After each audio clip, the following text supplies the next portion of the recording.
very powerful question. The seed sector is very complicated. There are very many different steps in the chain from the time the seed is actually bred to the time it reaches the farmers for planting on the farm. There are breeders, the people who test, the people who certify, people who multiply, and those who process and they package, and then there are those who are actually involved in the delivery to the farmers, who stockists and dealers and so forth. It's a very complicated chain for which none of the steps can be compromised. So that's the number one challenge, because there are many steps and none can be compromised. Once there is a fault in any of the steps, it's going to just be translated down the line. So you have fake seeds, you have weak delivery systems. Those are all results of a complicated chain. In terms of what needs to be done, I would say one of the key aspects will be having farmer organizations, cooperatives, more involved at the different steps where possible. We'd like to see farmer organizations more deliberately working with breeders, more deliberately working with seed companies, with stockists, with agro dealers, at the different stages where those different players have their competitiveness, such that by the time it reaches the farmers, you have a more collaborative engagement. There's several examples which I have. In Uganda, some of the farm organizations in Western Uganda work with some of the seed companies like Fika Seed, which is one of the biggest seed companies in Uganda, to actually multiply seed.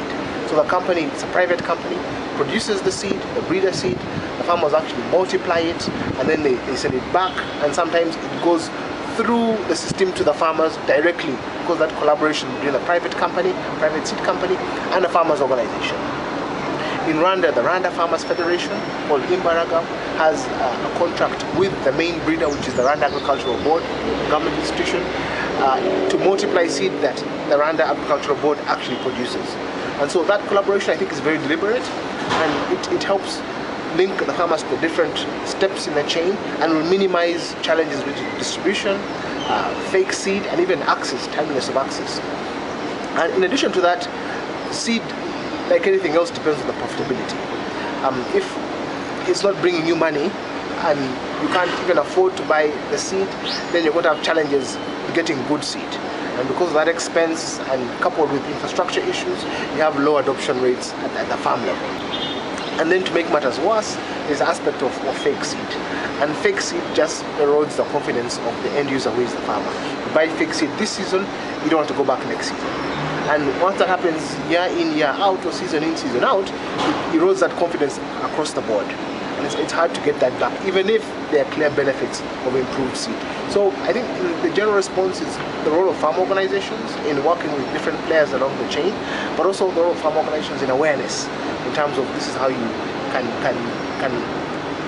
ascertain a fake seed from a good seed, working with agro dealers and seed companies to do that. Yeah, there are many examples. Again, it really varies by commodity, and it can also vary by location.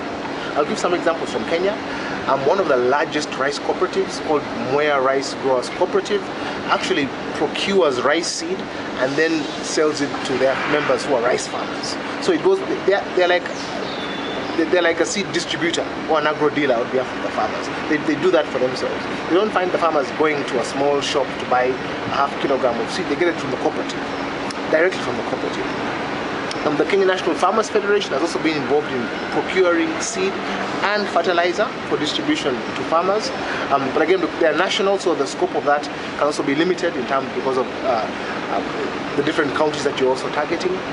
But there are examples in Kenya and across the board. But I would say the key thing is the entrepreneurship of that farm organization. Anyone can do it, so long as you have that entrepreneurial agenda, and you can see the business sense from it. And of course, you have farmers behind you who are going to guarantee a market for what you do. Thank you so much. Okay.